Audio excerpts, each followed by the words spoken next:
প্রিয় দেশবাসী, শিশু, কিশোর কিশোরী, তরুণ তরুণী, ছাত্রছাত্রী, নারী পুরুষ, নবীন প্রবীণ, আপনাদের সকলের প্রতি আমার আন্তরিক সালাম ও গভীর শ্রদ্ধা। আসসালামু আলাইকুম। শুরুতেই আমি দেশের সবাইকে শুভেচ্ছা জানাচ্ছি। দীর্ঘ 17 বছর পর একটি উৎসব মুখর, অংশগ্রহণমূলক ও শান্তিপূর্ণ জাতীয় নির্বাচন সফলভাবে সম্পন্ন করার জন্য এই নির্বাচনের মাধ্যমে জনগণ, ভোটার, রাজনৈতিক দল, প্রার্থী, নির্বাচন সংশ্লিষ্ট প্রতিষ্ঠান ও আইনশৃঙ্খলা বাহিনী সম্মিলিতভাবে একটি প্রশংসনীয় নজির সৃষ্টি করেছে।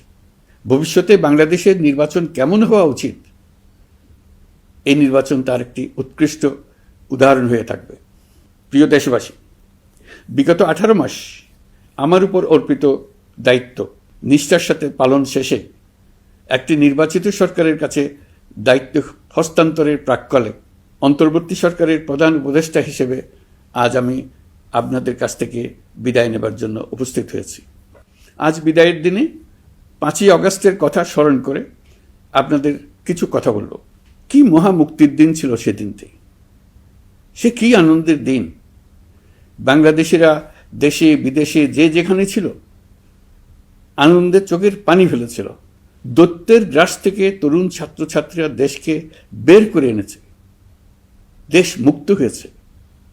কিন্তু দেশ সম্পূর্ণ অচল। এই অচল দেশটিকে কিভাবে সচল করা যাবে সেটা ছিল সবার মনে। অভ্যুত্থানের ছাত্র নেতারা ঠিক করল দেশকে সচল করার জন্য একটি সরকার লাগবে। সরকার গঠন ও চালাবার জন্য তারা আমাকে খবর দিল। আমি তখন বিদেশে, আমি দায়িত্ব নিতে রাজি না। তারা জাতির প্রতি কর্তব্য পালনের কথা বলে আমাকে রাজি করালো। 18 মাস পর এখন আমার যাওয়ার পালা। আমি আজ আমার কাজ হতে বিদায় নিতে আপনাদের সামনে এসেছি। আমাদের প্রথম কাজ ছিল দেশকে সচল করা। এটি ছিল সবচেয়ে কঠিন কাজ। যারা দেশকে লুটে পুটে খেত তারাই দেশের এই যন্ত্র চালাতো। তাদের একান্ত অনুগত লোকজন নিয়ে অভ্যুত্থানের সঙ্গে সঙ্গে সবাই পালিয়ে গেছে। বড় কর্তা পালিয়েছে, মাঝারি কর্তা পালিয়েছে, অন্যরা ভোল পাল্টিয়েছে অথবা আত্মগোপনে চলে গেছে।